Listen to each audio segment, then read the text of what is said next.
A morte e os seus mistérios. Ernesto Bozano. Conteúdo resumido. Esta obra reúne 3 monografias de Ernesto Bozano, parte de um numeroso conjunto de obras desse grande cientista.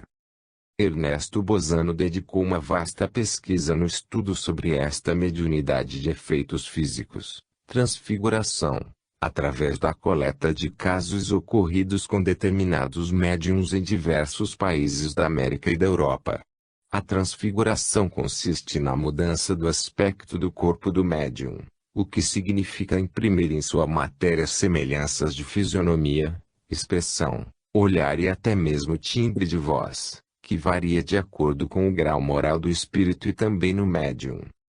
Ernesto Bozano dedicou uma vasta pesquisa no estudo sobre a mediunidade de efeitos físicos, marcas e impressões supranormais de mãos de fogo, a parapirogenia, em casos ocorridos em determinadas épocas da humanidade e também dentro da literatura clássica espírita. A parapirogenia é um fenômeno onde ocorre a combustão espontânea, ou seja, a queima inexplicável de objetos ou pessoas.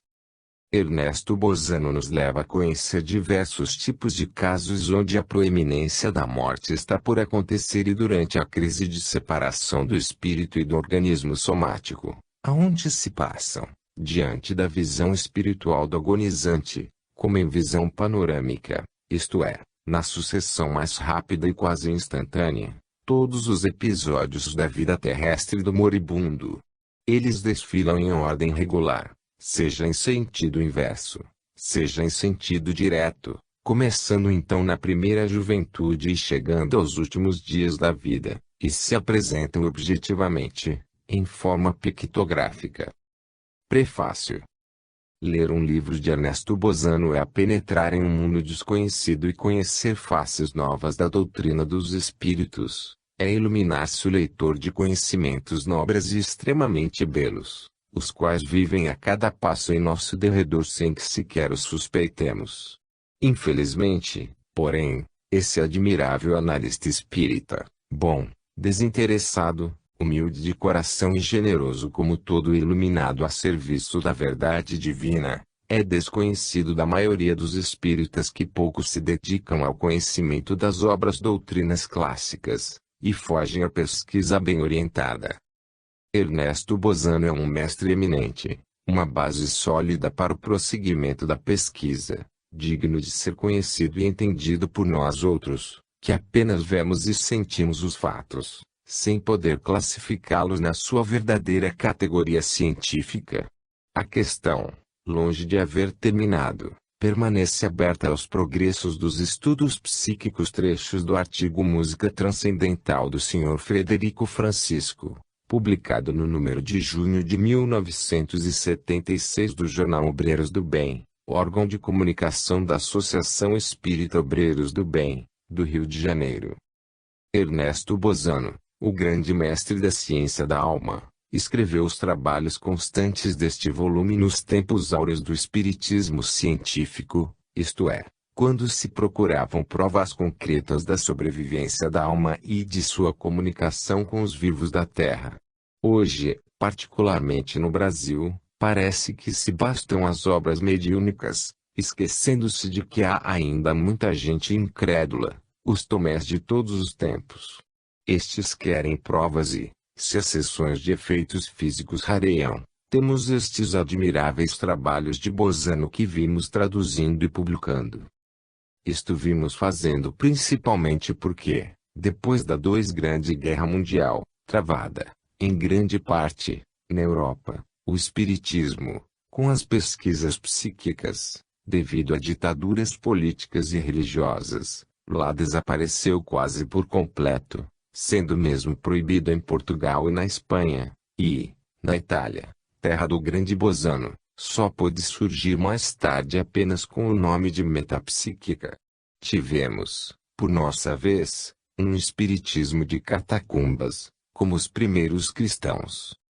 Já na Inglaterra, por ser um país protestante separado do continente, sem a influência católica, os perseguidos transformados em perseguidores, o espiritismo, lá chamado de espiritualismo por não seguir ainda a codificação kardecista, continuou a ser pregado e praticado, tornando-se, graças a Lord Dowding, o Marechal do Ar, que, com os seus aviões, salvou a Inglaterra do domínio nazista, reconhecido como religião em pé de igualdade com as demais.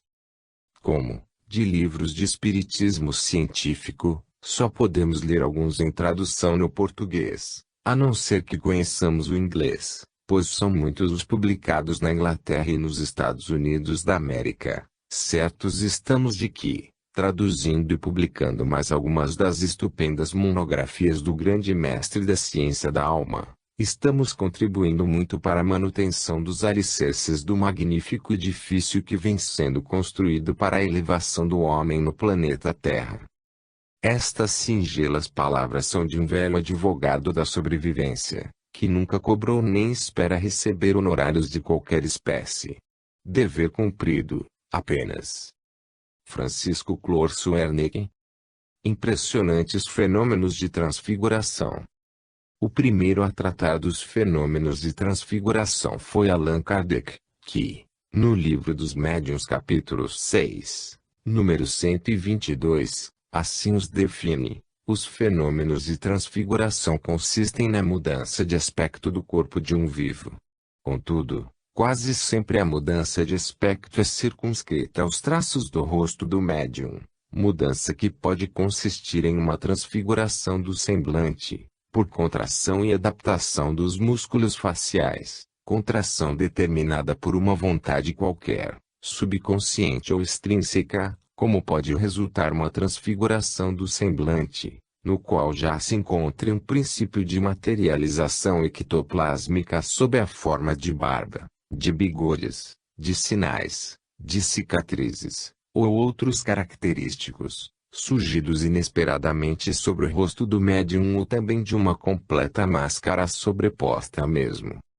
Os fenômenos de transfiguração existem, embora se mostrem entre os mais raros da casuística metapsíquica e, por isto, no momento, apresentam escasso valor científico, porquanto as condições em que são observados dependem muito da perspicácia e do estado de ânimo dos observadores, apresentando flanco legítimas dúvidas e escepticismos, ao menos na maior parte dos casos. Resulta daí que, até que se consiga fixá-las numa chapa fotográfica, não é o caso de se falar de sua investigação científica. Todavia, repito que tais fenômenos existem e, como em todos os ramos do saber, a observação espontânea das manifestações que lhe constituem o material bruto precede sempre a pesquisa sistemática das mesmas manifestações, resultando de tal forma o necessário incentivo à intervenção científica. Não será inútil recolher certo número de episódios do gênero, para extrair deles algumas deduções interessantes, pois que os fenômenos em exame se prestam a esclarecer de modo notável os fenômenos correspondentes das materializações integrais de fantasmas, independentes do organismo do médium, e assim se deveria dizer que tudo concorre para demonstrar como a transfiguração nada mais é que uma fase inicial da materialização. Desenvolverei a seu tempo este último conceito, o qual se mostra teoricamente instrutivo. Passando à citação dos casos, começo por narrar alguns pertencentes ao grupo das transfigurações por contração e adaptação dos músculos faciais, grupo pouco interessante, porquanto com a sugestão hipnótica seria possível obter algo de semelhante, se bem exista, na realidade, uma radical diferença entre as duas ordens de fatos. Tiro os poucos exemplos, que me apresto a referir, de recentíssimos relatos do gênero, abandonando os de data antiga, com o intuito de atenuar, até onde possível, as legítimas dúvidas teóricas relativas a uma classe de manifestações muito dependentes da perspicácia e do estado emocional dos observadores. Para dizer a verdade, seria injusto afirmar que os observadores de 70 anos passados fossem mais impressionáveis que os atuais, mas, de qualquer maneira, Existe o hábito de preferir sempre relatos de data recente e é unicamente por isto que me resolvo a suprimir os casos de data antiga. Caso 1. O reverendo Walter Wynne, na obra intitulada Rupert Lives, Roberto Vive, em que narra as manifestações do seu falecido filho, por meio de diversos médiuns. Assim se refere a uma sessão com o médium Senhorita MacCready. Há outros espíritos em torno de vós que desejam falar convosco, continuou a senhorita MacCready. De repente o médium parece mudar-se em outra pessoa e comecei a experimentar uma sensação que até esse momento jamais conhecera e que não desejo sentir de novo. Digo com toda a sinceridade, digo mesmo com certa convicção, era como se a senhorita MacCready tivesse tomado a aparência de minha mãe. A cabeça inclinada, a tosse, a mão estendida para mim, tudo isto representava minha progenitora com perfeição, e ela me disse, meu filho, quero sempre ser sua mãe. Isto foi tão inesperado que não experimentei nenhuma emoção. Eu estava inteiramente calmo. A visão durou muito pouco tempo, depois desapareceu. Pag. 34. Do prosseguimento da narração se infere que o reverendo Walter Wynne possui faculdade mediúnica e, assim sendo, ter-se-ia que deduzir que a desagradável sensação experimentada durante o desenvolvimento do fenômeno provinha, presumivelmente, do fato de que ele contribuíra com os seus próprios fluidos para a transfiguração do médium em sua própria mãe. Do ponto de vista da hipótese espírita, poder-se-ia dizer que, no episódio exposto, se tratava de um fenômeno de possessão mediúnica, a tal ponto produzido que determinara a transfiguração do rosto do médium, combinada com as atitudes mímicas habituais em vida defunta comunicante. Caso 2. Tiro o seguinte episódio do livro de H. Dennis Bradley Wisdom of the Gods, A Sabedoria dos Deuses. Ele teve ocasião de observar 2 vezes, com o médium Sra. Scales, o fenômeno de transfiguração por contração e adaptação dos músculos do rosto, fenômeno que, nos limites indicados, se mostra sobretudo frequente nos médiums de possessão ou incorporação. Escreve ele, ela, Chloé, o espírito guia, uma jovem índia, disse que Annie hesitava em manifestar-se de uma forma em que não se manifestara antes. Não ousava ocupar o corpo do médium e não sabia se seria capaz de controlar e utilizar-se do seu organismo. Eventualmente, foi levada a tentar a experiência. O médium caiu sentado na cadeira e nós esperamos 2 minutos. A senhora Scales é uma mulher baixa e gorda. O tom de sua pronúncia, para ser delicado, é o vulgar. Seu rosto é o que se pode dizer agradável e comum. Gradualmente, a expressão do rosto do médium se foi mudando completamente. Era uma transfiguração. Ao passo que o semblante permanecia, os olhos e a expressão se tornavam belos. Não era uma alucinação. Minhas faculdades de observação são tão argutas ou mesmo mais argutas do que nunca, e eu devo lembrar que essa maravilhosa mudança foi vista não só por mim, mas pela senhora Sargent em plena luz. A princípio foi com grande dificuldade que as primeiras poucas palavras foram articuladas, mas gradativamente a força aumentou consideravelmente e o espírito de minha irmã tornou-se capaz de assumir completo controle dos órgãos do médium. Era minha irmã. Era seu espírito usando o organismo de outro corpo físico e falando a mim em sua própria voz. Não me importo que os cépticos se riam disto, mas os que hão estudado os fenômenos espíritas sabem e compreenderão. Eu já lhe falara em voz independente, na presença de testemunhas célebres, em centenas de vezes. Conheço sua personalidade, conheço o seu espírito. A voz de Annie possuía sua antiga beleza, sua tonalidade era perfeitamente enunciada da forma que lhe era peculiar quando neste planeta. Nenhuma atriz viva poderia simular essa maravilhosa personalidade. Ela conversou comigo acerca de fatos íntimos de sua vida terrena. Durante a nossa maravilhosa palestra, enquanto usava o organismo de outra pessoa, deu-me a mais íntima e excepcional prova da sobrevivência. Nome após nome, fato após fato, foram mencionados. Minha esposa, Patty, Diniz, tudo. Havia uma grande tragédia em sua vida, citada de forma velada em Toward Stars. Essa tragédia, cujos detalhes nunca foram publicados e que são apenas conhecidos de 2 ou 3 pessoas vivas, foi por ela referida. Na manhã seguinte, telefonei à senhora Sargent a fim de fazer-lhe uma pergunta que esquecera. Pedi-lhe para descrever a voz que ela passara a ouvir desde que minha irmã se incorporara no médium. Isto fiz para afastar qualquer possível dúvida quanto ao tom ter sido produzido pela minha imaginação. A senhora Sargent disse, descrevendo a voz da minha irmã, que o seu falar era lento e a enunciação das palavras excepcionalmente suave e clara. Essa era a voz característica de Annie quando na Terra. Obra citada. Pags. 120 a 123.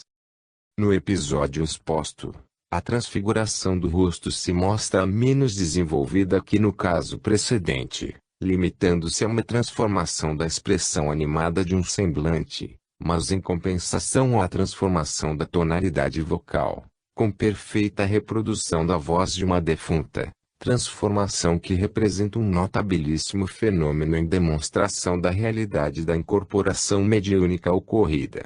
E, como uma laringe não pode mudar de tom sem ter experimentado uma correspondente contração muscular de adaptação, dever-se-á reconhecer que, no caso em apreço, a transfiguração se verificou de modo especial sobre a laringe do médium.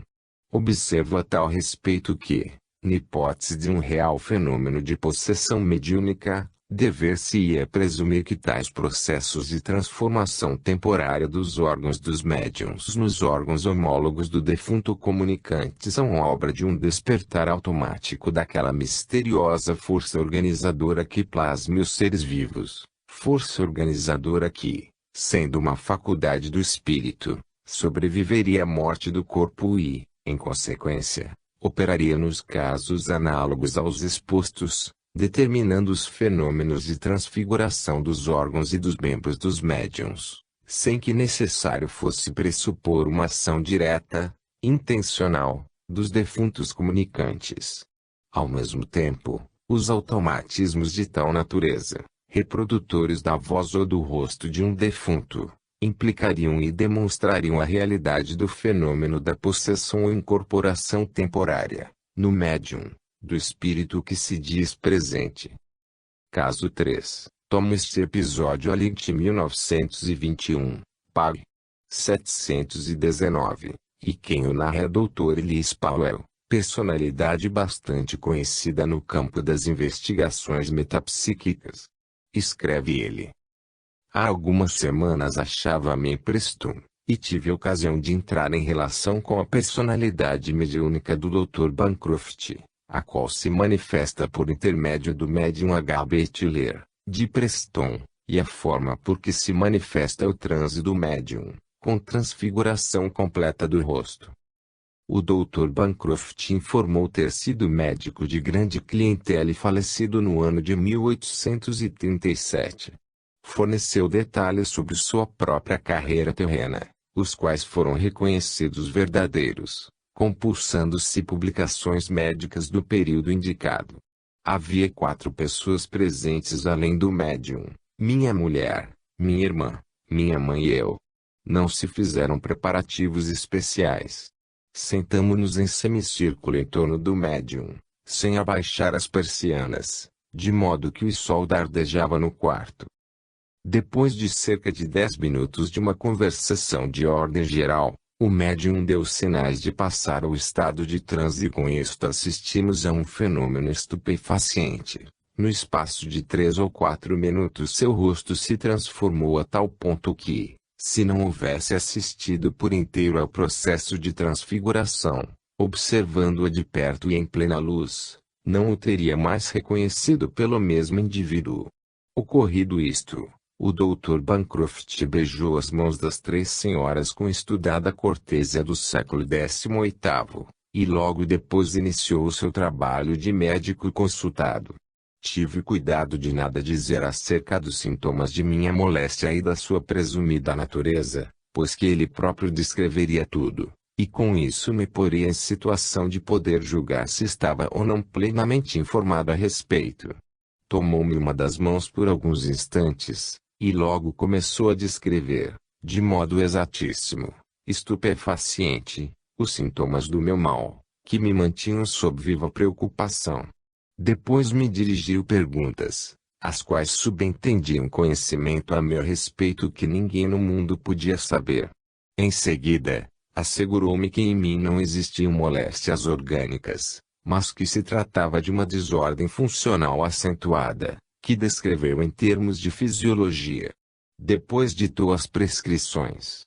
Tal consulta de além-túmulo não foi só grandemente benéfica à minha saúde, mas revelou-se extremamente interessante como exemplo magnífico da capacidade de um espírito curador para diagnosticar e descrever não só o significado preciso dos sintomas de um mal, mas as causas originárias dos próprios sintomas, sem a mínima indicação da parte do consulente. Na narrativa acima não se encontram indicações que autorizem a presumir que a transfiguração ocorrida fosse algo mais que uma simples transformação do rosto do médium, por contração e adaptação dos músculos faciais. Não obstante, deveis admitir que, se não houve manipulação ectoplásmica do rosto, o fenômeno de contração e adaptação muscular atinge, no caso em apreço, a máxima eficiência realizável com meios de tal natureza, visto que o narrador declara que, se não tivesse assistido por inteiro ao processo de transformação, não teria mais reconhecido o médium no personagem que se achava diante de si. Noto que também neste caso sobressaem particularidades de identificação pessoal da entidade comunicante, embora se não os possa reputar suficientes, mas já se compreende que, à distância de um século, não é possível identificar de maneira adequada a personalidade de um defunto que viveu modesta e obscuramente. Não é este, porém, o tema do presente trabalho, pelo que limitar-me-ei a repetir que o caso em apreço é um bom exemplo de transfiguração, em que se pode supor atingidos os limites extremos da deformabilidade realizável mediante o muito simples auxílio da contração e adaptação dos músculos faciais. Caso 4. Passando a referir exemplos de transfiguração com indícios de concretização ectoplásmica, não posso deixar de aludir aos famosos alongamentos do corpo de Daniel Douglas Home. Antes de tudo porque tais alongamentos constituem já um princípio de manipulação ectoplásmica do corpo do médium. Depois porque, durante alguns destes alongamentos, sucedia observar-se a transfiguração mais ou menos ectoplásmica do seu rosto. Limito-me a narrar, a propósito, 2 breves episódios, que extraio de um longo estudo publicado no vol. 4 do Journal of the Society of Psychical Research. Julho 1889. Pags. 101.136. Escreve o general Boldeiro. Em poucos minutos Daniel Douglas Home caiu em profundo transe. Levantou-se e passeou em volta durante breves instantes, depois veio a mim, tomando-me pela mão, e aludindo a si próprio na terceira pessoa, disse: deverás observar os pés de Dan, homem, e verificar que ele não se move do chão, e dirás aos outros que observem atentamente sua cabeça. Assim fiz, enquanto ao mesmo tempo se assistia ao espetáculo do seu corpo alongar-se até atingir a um comprimento maior de 9 polegadas ou um pé. Quis abaixar-me e controlar-lhe os calcanhares, que pousavam regularmente no soalho. A luz de um bico de gás iluminava em cheio sua pessoa. Era um espetáculo extraordinário. O médium murmurou: agora aproxima-te mais. Ele permanecia sempre com a estatura aumentada de um pé. Tomou minhas mãos, levou-as aos 2 lados do próprio corpo, um pouco acima dos quadris, onde encontrei um vácuo correspondente entre o cós das calças e a barriga. Assim continuou: palpa Dan, a fim de que fiques plenamente satisfeito. Pousei as mãos sobre seus flancos e senti que as suas carnes se contraíam. Fitei o homem. Voltar à estatura normal. Mas logo renovou a prova. Novamente seu corpo se alongou, e senti suas carnes se distenderem sob minhas mãos, para depois se contraírem novamente, apenas retomada por ele a estatura normal. Vê-lo alongar-se e diminuir-se daquela forma, com os pés sempre imóveis no chão, era um espetáculo estupefaciente. Op. Cit. Pags. 125 a 126. Este outro é um fenômeno de alongamento com transfiguração ectoplásmica do rosto. Relata o Sr. Elking Simpson. No ano de 1868 eu quis investigar os fenômenos que se produziam com a mediunidade de Daniel Douglas Home. Em uma sessão realizada sob boa luz, tive oportunidade de controlar o fenômeno do alongamento e contração do seu corpo, e isto repetidas vezes em rápida sucessão, no centro do quarto. Daniel Douglas Home estava em transe, mas falava sem interrupção. Pus-me diante dele, introduzindo os meus pés sob a ponta de seus pés. Vale dizer que ele estava com os calcanhares no soalho e os próprios pés sobre o peito dos meus.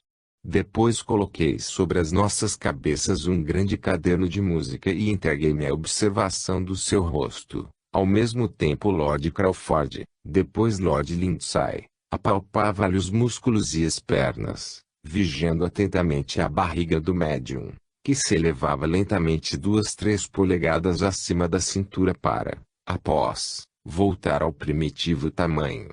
Depois trocamos de incumbência e eu encarreguei-me de vigiar os músculos, as pernas e as vestes do médium, porém mais estupefacientes ainda se mostraram as transformações do rosto, o qual alternadamente se fazia mais largo e longo e em seguida muito menor, enfim, voltava às dimensões normais. No primeiro caso seu rosto parecia aumentar e adquirir gradativamente volume em cada uma de suas partes. Depois também gradativamente se reduzia, tornando-se cada vez menor, e os seus traços diminuíam, caso em que a pele do rosto ficava profundamente contraída e flácida. Depois disso foi levitado e vimos-lo oscilar no ar como um pêndulo, assim se transportando até o divã. Ninguém se lhe achava próximo. Quando desceu sobre o divã, despertou bruscamente e correu ao jardim onde foi acometido de vômitos. Enquanto se produziam os fenômenos falou sempre na terceira pessoa, como se tivessem estado presentes diversas entidades espirituais que o dirigissem. Com efeito, elas assim se exprimiam: agora faremos isto e aquilo outro com Dan. Etc, etc. Op. Cit. Pags. 123 a 124.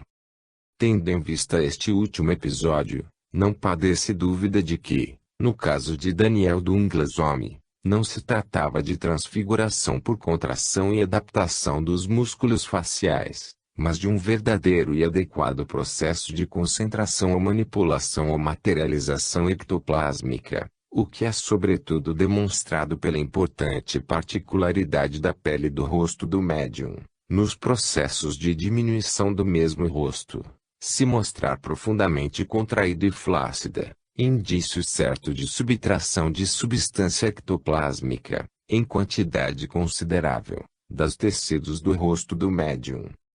Do ponto de vista do significado teórico do fenômeno de transfiguração, nota-se uma radical diferença entre as modalidades com que ele se produzia com Daniel Douglas Home e as com que se produz quase sempre com os outros médiuns, isto é, ao passo que, com estes últimos, se observa quase constantemente que a transfiguração implica uma tentativa mais ou menos bem-sucedida de representar o rosto de um defunto que se diz presente. No caso de Home, ao contrário, é claro que as personalidades mediúnicas operantes se propunham exclusivamente transformar o rosto do médium, variando-lhe as dimensões, ora aumentando-as, ora reduzindo-as notavelmente, e isto em correspondência com o outro fenômeno simultaneamente operado do alongamento e redução do seu corpo. Caso 5. Tiro dos Análises de Ciências Psíquicas 1906. Pags. 34 a 37, e quem o relata é o Dr. Giuseppe Maxwell, nome assaz conhecido no campo das investigações psíquicas.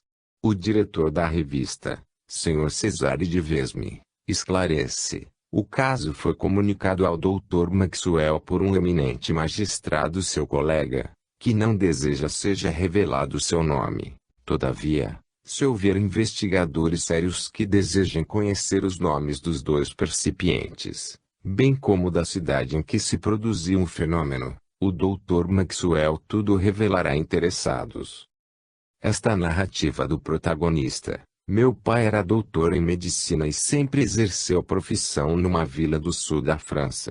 Nascer em 1812, casarás em 1843 e, a partir dessa data, habitara na mesma casa até a morte, ocorrida em julho de 1903.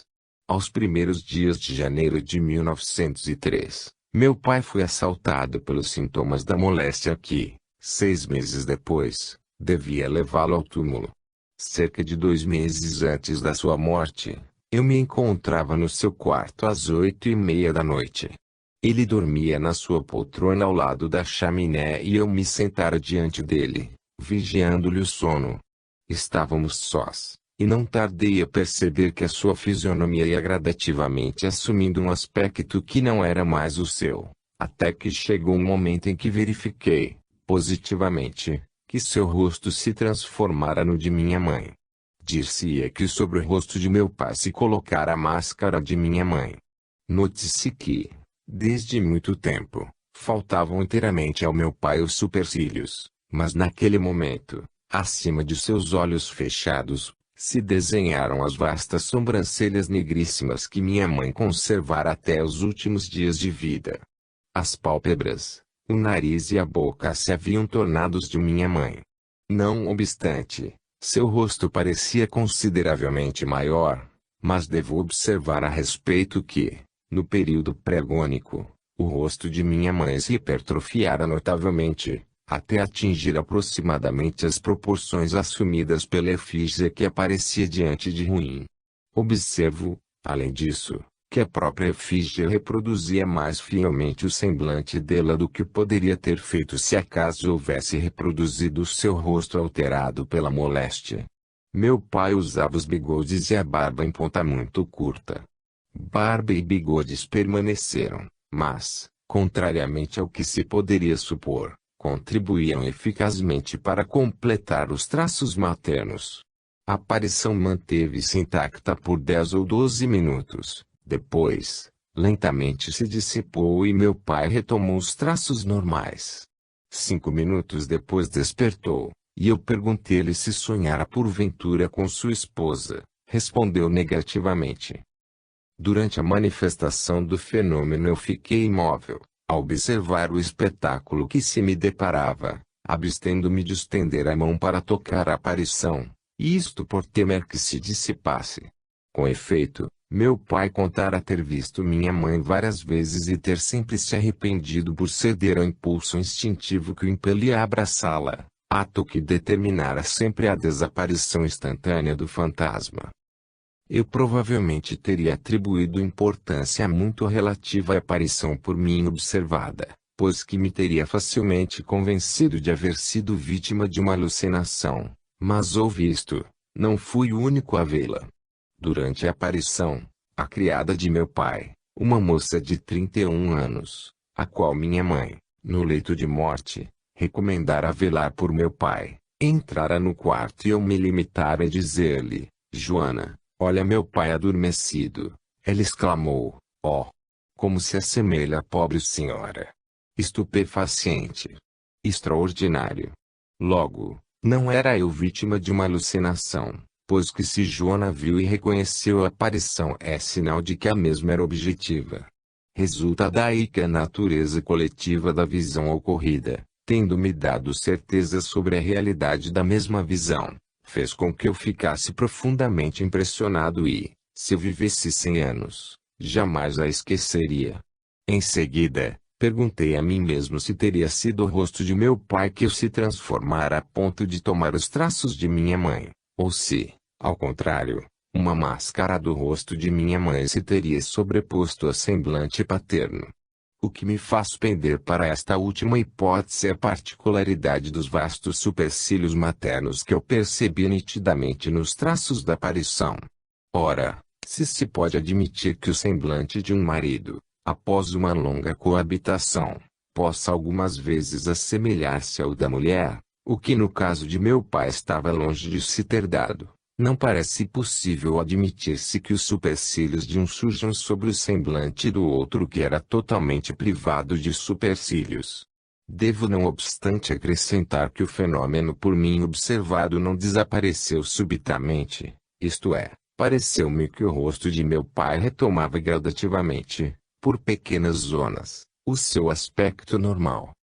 A criada Joana B. fez a seguinte declaração: recordo-me perfeitamente de que, cerca de 2 meses antes da morte de vosso pai, eu subi ao seu quarto e vos encontrei com ele.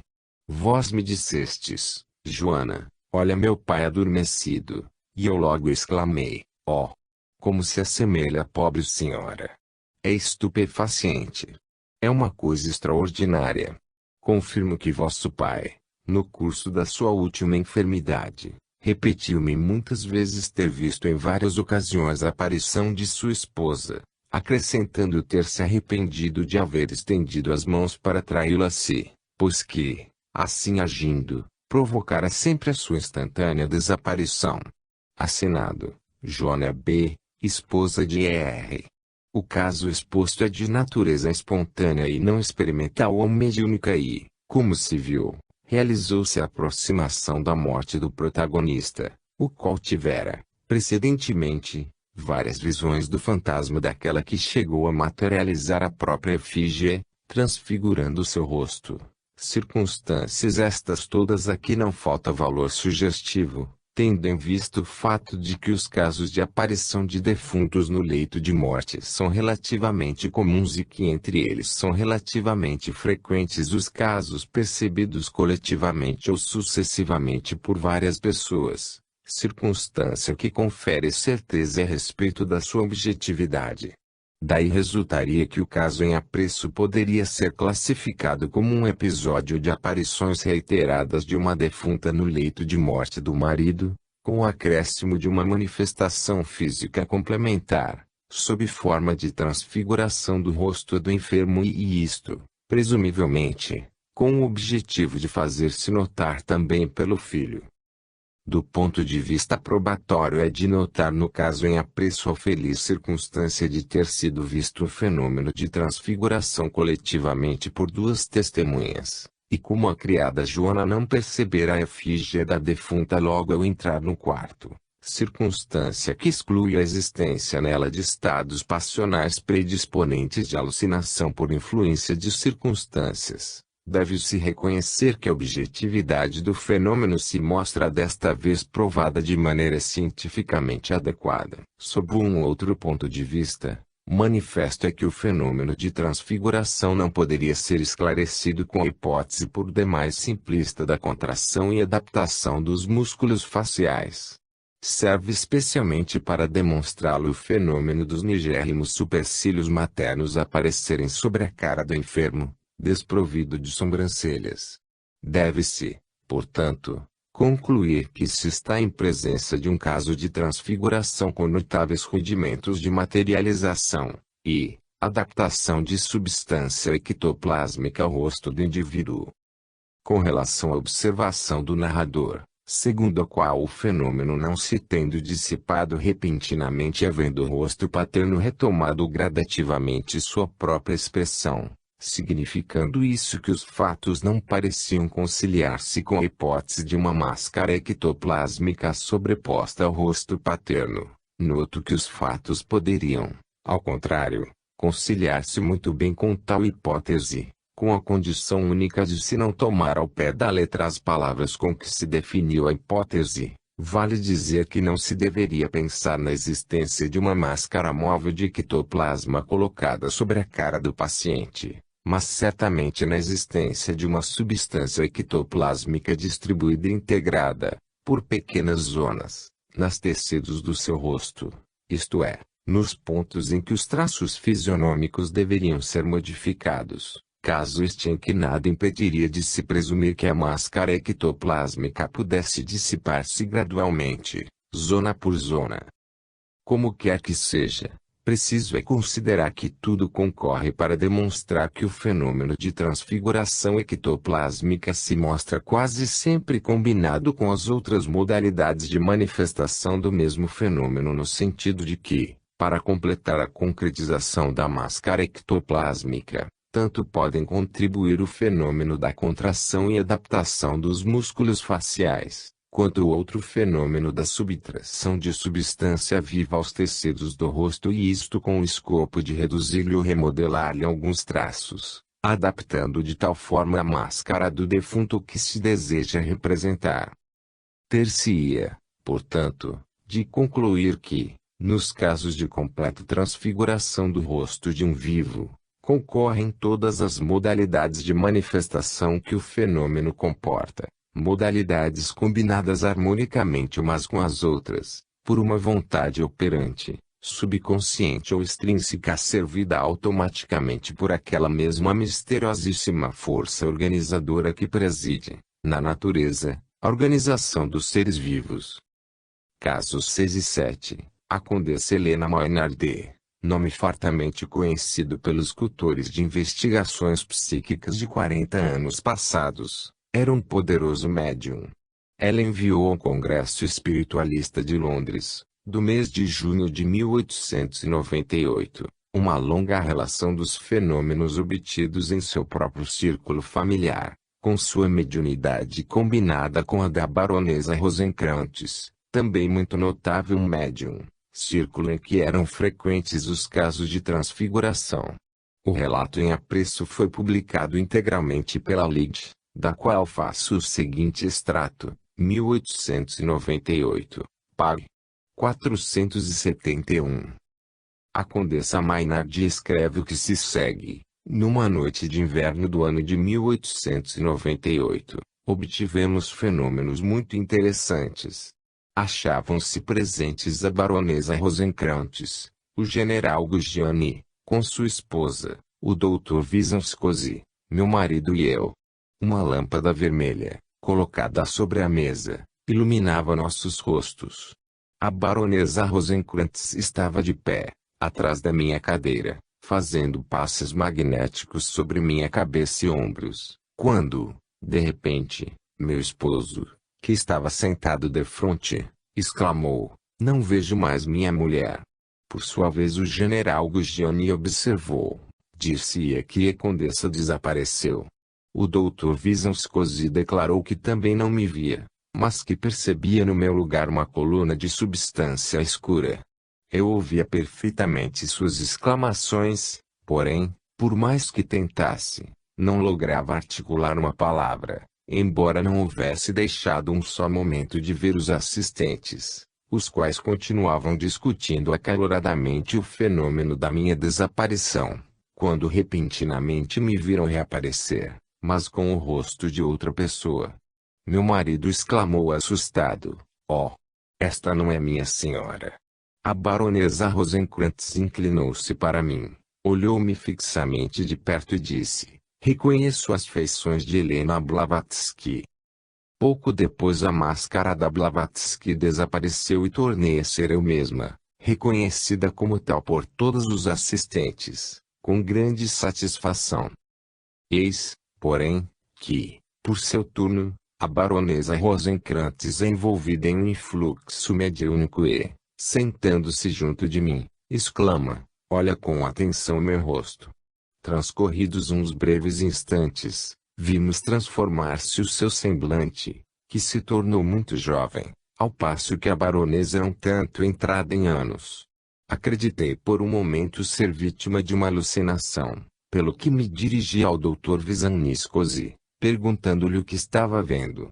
Vi que tinha ficado imóvel como uma estátua, com os seus grandes olhos cravados sobre a manifestação e com uma expressão de estupor indescritível.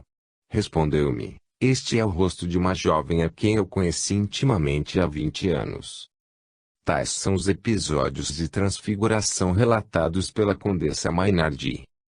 Do ponto de vista da fidelidade da narrativa, o nome do Dr. Vishnioskosy, autor de um livro clássico sobre a mediunidade, e a quem foi apresentado o relato antes de ser enviado ao seu destino, constitui um ótimo testemunho a respeito. Do ponto de vista da realidade objetiva das transfigurações observadas, destaca-se a circunstância de sua natureza coletiva, a cujo respeito convém insistir sobre o fato de que foram 5 os experimentadores que observaram, coletivamente, os mesmos rostos nas transfigurações ocorridas. Faço notar que, na produção do primeiro episódio, sobressai o detalhe pouco comum da ocultação do médium dentro de uma nuvem de ectoplasma, o que presumivelmente deve ser atribuído à poderosa mediunidade de efeitos físicos da Condessa Maynard, potencialidade que permitiu uma emissão abundante de substância ectoplásmica que logo se concretizou na máscara da transfiguração. Observo, por último, que, em ambos os episódios, os rostos que se materializaram foram identificados e o caso do Dr. Vishnioskosy, que reconheceu no semblante da jovem, que se manifestou, o de uma jovem senhora que conhecera 20 anos antes, é um caso bastante notável no seu gênero, porquanto a baronesa Rosenkrantz, que ele conhecera em casa da família Maynard, sem dúvida alguma ignorava por completo a existência da jovem dama que se havia materializado por transfiguração do seu próprio rosto. Deve-se, sem embargo, reconhecer que o relato dos fatos deveria comportar maior abundância de detalhes, se bem que é mister admitir que um relatório mais extenso não era possível exigir em um sumário relato de numerosas experiências, como era o que a Condessa Maynard remetera ao Congresso Espiritualista de Londres. Caso 8. Alexandre Aksakoff, no seu livro Um caso de desmaterialização parcial do corpo de um médium Pag. 211, conta o seguinte caso, extraído de um artigo da senhorita Killingsbury, publicado em The Spiritualist, de 22 a 10.876. A senhora Crocker, médium particular de Chicago, contou-me que há alguns meses, sob a direção de seu guia espiritual, iniciou uma série de sessões para o desenvolvimento de uma nova fase de sua mediunidade, as quais se realizaram no seu círculo familiar. Uma noite, à luz das velas que ardiam no recinto e ao clarão da lua, sofreu uma transformação do seu rosto, que mudou de tamanho, forma e natureza, brotando depois sobre ele uma barba negra e abundante. Todos os assistentes viram a mesma transformação e o primo do médium, que estava sentado junto ao mesmo, exclamou: "É o rosto de meu pai." Desaparecida a manifestação, confirmou que se tratava da efígie perfeita do rosto paterno. Pouco depois, o médium se transformou em uma velhinha de cabelos brancos. Todas estas metamorfoses se realizavam sob os olhares dos presentes, que não deixaram de as observar um instante. Ela afirma que conservou sempre a consciência de si mesma, mas que havia experimentado uma sensação muito viva de formigamento e comichão em todo o corpo, tal como se estiver apertando com as mãos os dois polos de uma forte bateria elétrica. Esta alusão final do médium, que disse experimentar uma viva sensação de formigamento e comichão em todo o corpo, reveste grande importância do ponto de vista probatório, uma vez que bom número de médiums de efeitos físicos acusa justamente a mesma sensação, quer antes, quer durante a manifestação dos fenômenos. A senhora da Esperança elogia muitas vezes essa sensação, que é comum um prenúncio dos fenômenos, e com Eusap era habitual a mesma sensação.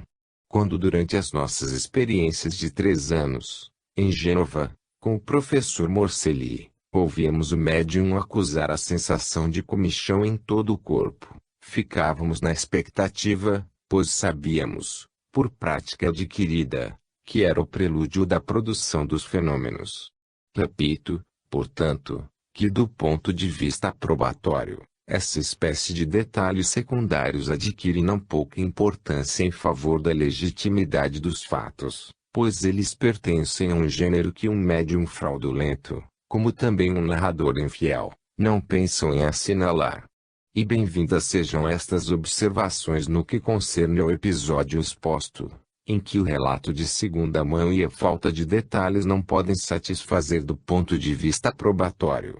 E, como já vimos, o caso por si só seria por demais interessante devido aos incidentes da barba e dos cabelos brancos que apareceram sobre o rosto e a cabeça de uma jovem senhora. A estas observações em favor da legitimidade dos fatos, Alexandre Aksakov acrescenta o seguinte: um argumento de peso em favor da legitimidade de tais manifestações consiste na consideração de que não só não se mostram contraditórias com o princípio de acordo com o qual se produzem os fenômenos de materialização, como constituem, ao contrário, uma espécie de fase inicial transitória, prestes a transformar-se em outra, sob a ação de uma força organizadora ignorada, Pag. 219.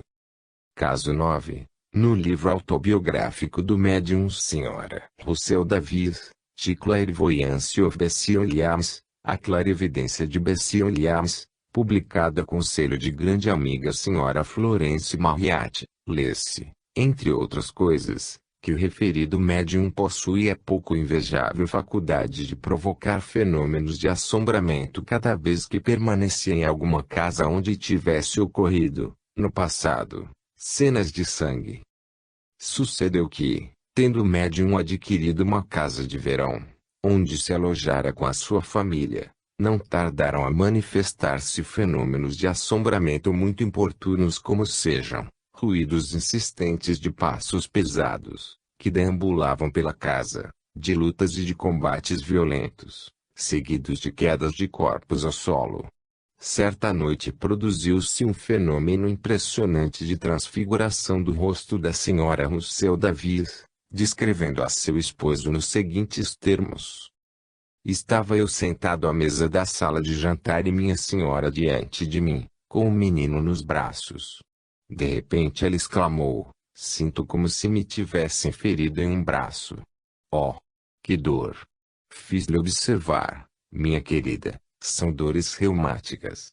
Como não replicasse, olhei para aquele lado e notei que a sua fisionomia se havia transformado horrivelmente e ficado embrutecida, adquirindo uma expressão de diabólica perversidade. Em lugar de minha esposa, sempre afável e sorridente, se achava diante de mim um velho repugnante, de fronte proeminente, cujos olhos de abutre se esquivaram ao meu olhar, com intenções furtivas que quase me faziam desmaiar de terror. Eu havia ouvido falar em fenômenos de transfiguração, porém jamais assistira ao desenvolvimento dos mesmos. Levantei-me apressadamente para acudir em auxílio do menino.